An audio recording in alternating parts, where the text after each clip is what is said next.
5 years ago, I was dating someone who didn't want to spend New Year's Eve with me and went to a concert with his best friends instead. Fast forward 5 years, I am single. I broke up with him because I have 2 cats, a dog, an amazing career. I have a doctorate. I have an amazing group of friends. I have a podcast. And I'm actually friends with the people who performed in the concert that he went to. Karma's so good.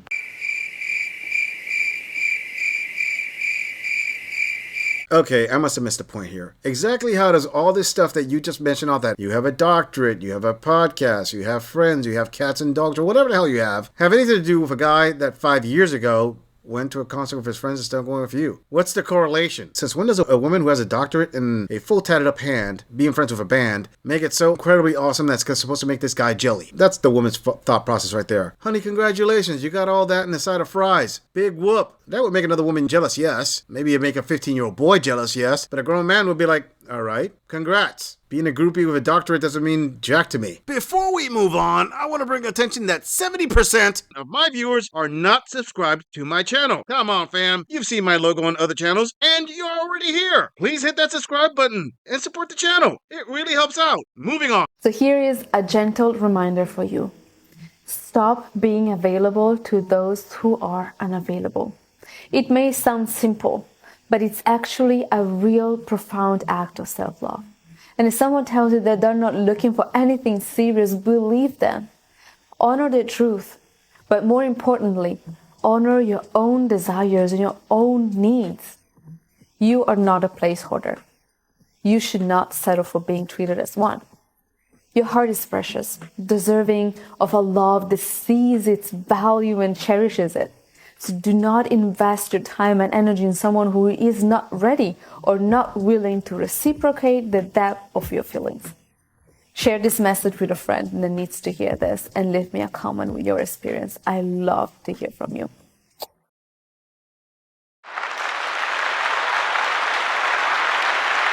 You are not a placeholder. I absolutely agree with this queen. Her advice is sound, except there's a huge chink in her armor. You see, this gorilla gets amazed with all these dating coaches because these coaches love to have a very big mix of good advice and bad advice. 80% of the time, it's just atrocious advice. 20% of the time, it's actually reasonable, good advice. This falls in that 20%. The only problem here is that women will go with the men who treat them like placeholders. Why? Because those are the Chads, Tyrones, and players. Those are the ones that women are excited for. They want to be with them because they're bad boys. Because they're a challenge. Mr. Average is boring. Mr. Average is a guy who isn't gonna mess with her feelings, bring her on emotional highs and lows, put her on defensive all the time. No, he's gonna treat her too nice. And yes, women will not go off a nice guy because they're too nice. This level of dating coach advice is equivalent of telling somebody who's tried and failed to attend AA meetings like 10 times already, and then on the 11th time, you just tell them, hey, put that bottle of vodka down. Pick up that glass of water or that glass of apple juice. It's so much healthier for you. You'll be better for it. It's the best choice. And they're just gonna look at you and say, I can't do it. I gotta take another shot. That's women in the West in general. Moving on.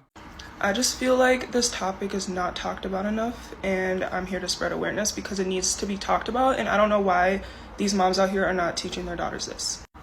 Stop messing with older men.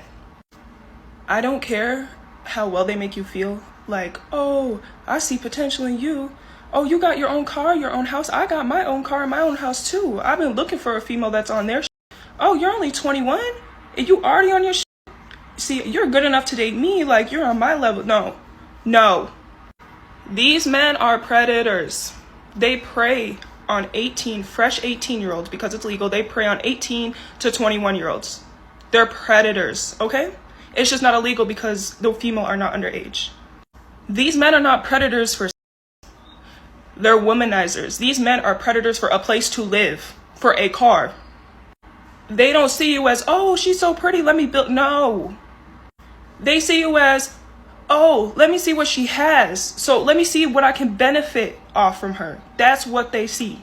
Not fair. You say that so often. Wonder what your basis for comparison is. Now, this queen asked, why don't these single mothers teach their daughters to be wary of these guys? And you know what? This girl is going to help you out there, queen. I'll tell you what, these single mothers do not warn their daughters about guys like this as these quote-unquote predators. Guys who just talk a good game and they live off of women who have cars and all kinds of things. And the reason is real simple. Look at the guy next to her. Look at the guy that she chose over her baby daddy. Look at the guy that she chose to divorce her husband for. She doesn't warn about these type of guys because she dates these type of guys because those are the guys that she's attracted to. I'm sorry, it's nothing new. Single mothers will date an average guy who sacrifices himself for her and their kids, and 7, 8, 9 years down the road when she's bored, she'll happily sacrifice that marriage for the broke Chad. Tyrone has got that thunder meat. Hey, you don't have to believe me because you said it yourself. Why don't single moms warn about this? The question should be, why aren't you observing what the single moms are into? That will answer your question real quick. And I find it amazing that these single moms will leave their husbands, date these guys who use them up, use up all that money, but then when there's no more money left, they leave. Women will say, oh, you were broke dusty. Oh, I deserve better. Since when does sacrificing your marriage mean that you deserve better? So when you 18 and your little boyfriend is 26 or 27 and you think you just balling because, oh, he pay all my... Wait. Give it 3 to 6 months. Wait. And all that's gonna go out the window. And that's another thing. Y'all be so blind to the honeymoon stage. Y'all be so blind to that shit, bro. Do not let your guard down until at least 3 to 6 months. Never love a man more than he loves you. Ever. There's a simple saying that everybody knows. If a man wants to do it, he will. Don't get fooled. A man is going to do everything and above and beyond for you when he first meets you. Stop being fooled. Moral of the story, stop with these older men thinking you're really doing something because you're not. You're a victim. They're looking at you as a predator. They don't love you. They don't care about you. They care about what you got, what they can turn you into. You're young. You can get manipulated easily. You're gullible. They don't see you as love. They see you as, what can I turn her into be? I want to make a puppet, a Barbie doll, a pawn for me.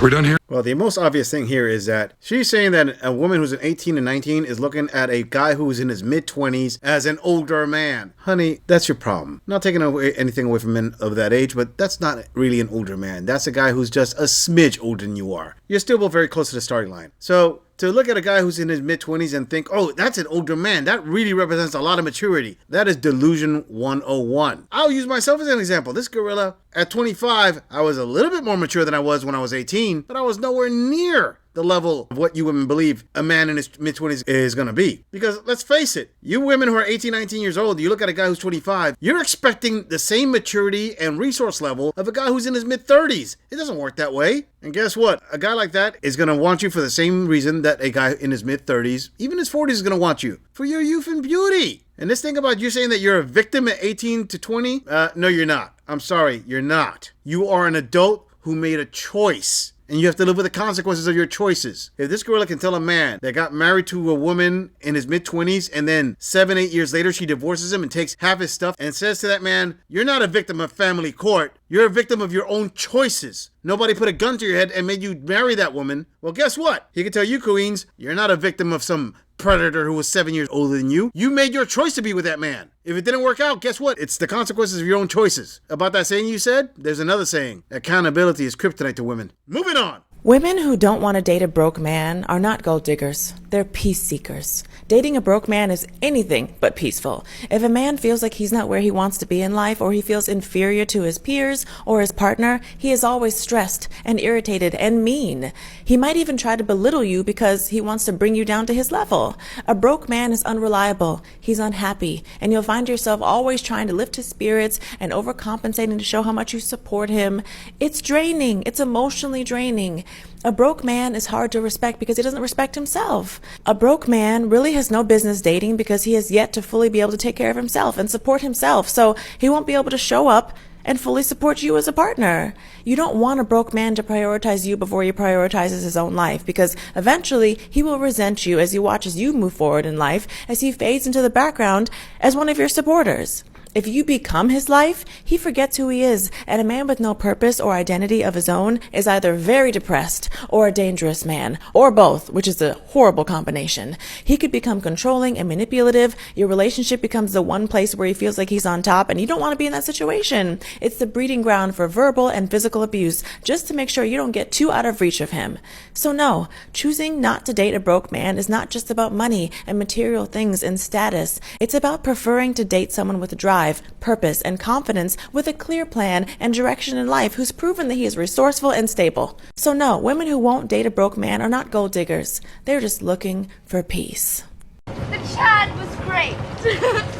Hold up a second. Dating a broke man is anything but peaceful? Really, Queen? I mean, is this supposed to be a news flash? Are we supposed to be making like a news alert tonight? Tonight at 10. Broke players are anything but peaceful. Yeah, we all knew this already. There's a reason why you women go for these broke guys who don't treat you right. It's because they're exciting. Everything you said is exactly the reason why women date these men. Because Mr. Average is boring because he's reliable. And you know what I find kind of incredible here, Colleen? Why is it that these guys that you call brokies, these broke men, these broke hot men, why is it that they're almost always baby daddies? Why is it that they almost always are the baby daddies to you single moms? Is that their fault or your fault for choosing them? And this gorilla just can't help but notice the irony of the ones who complain the most about these brokies happen to be the single moms who had the kids of these brokies. Again, I'm not saying they're innocent. I'm saying that the one who decides to let them in their beds and impregnate them is women. And then when you meet Mr. Average, he's supposed to pay full price for something a brokey got for free. I swear, halfway through this video, each and every complaint this woman gave sounded like it came from a place of hurt, of personal experience, of OMG, women, don't settle for these brokies that you already settled for, that you already had a kid of. The next guy has to pay full price. So why should the next guy pay brand new car price for a used model? You see, Queens, when you start imposing these rules and regulations for not dating a brokey, you forget the biggest part of the whole thing. You, having had the kid of the brokey, are now the brokey. You latch yourself onto that level. So why should a guy who's actually worked hard, saved up, is respectful, set all that to the side to be with you? Oh, that's right, because you bring you to the table. Yeah, that's the equivalent of a broke guy saying, hey, yeah, I'm bringing my burnt down house to the table. It should be worth something, right? At least we can roast marshmallows on it, right? Men do not get better after marriage. And watch this video so you understand before you actually get married to the wrong man. Yep. Okay. So as a counselor, a lot of times I heard people be like, oh, I thought after we get married, he's going to change. He would cheat, but I thought, it's because we're not actually married. But when we get married, he'll feel a sense of responsibility to me. No. A cheap person will only get cheaper. A bad person will only get worse after marriage. A man will show you the best he has before he actually marries you. And that is not only men, that is human nature in general, right? So after you actually get married, be prepared to see the worst version of their good. For example, if he was cheap, he's only going to get cheaper. If he was bad, he's only going to get worse. Marriage does not fix anybody. Nothing fixes a person unless they actually acknowledge that they have a mistake. Whoa, let me get this straight. Men are only going to get worse after marriage. If he's cheap, he's going to get cheaper. He's showing you his true face before marriage. Okay, let me correct this whole thing from women speak. With my better than average women need translator. See, women believe that men are going to get better after marriage, especially young women. That actually applies to women more than men. Women are the ones who hide who they are before marriage. They try to camouflage as best they can, and then after marriage, they figure, I can be lazy, I can do whatever, he's going to take care of me. Men will tell you who they are before marriage. Basically who they are. Not always, but most of the time. Another thing is, if a man is cheap before you married him, guess what? He's gonna be equally cheap. See, you're thinking he's gonna be cheaper, but it's because you want him not to be as cheap as he was. He's just gonna be the same. The point is, women look at men with the eyes of reflecting on themselves. They say, well, I'm gonna fake it till I make it. So he's gonna fake it until he makes it. Men typically don't fake it until they make it. They're actually pretty upfront. The biggest problem is that you queens believe that men are women. You think they're going to be like you. Most of them aren't. Most of them are going to tell you up front, hey, you know what? I expect bedroom fun. I expect this. I expect loyalty. I expect that. I expect a bunch of things from you. You women believe that, no, I could just say one thing, but once I'm married, it changes.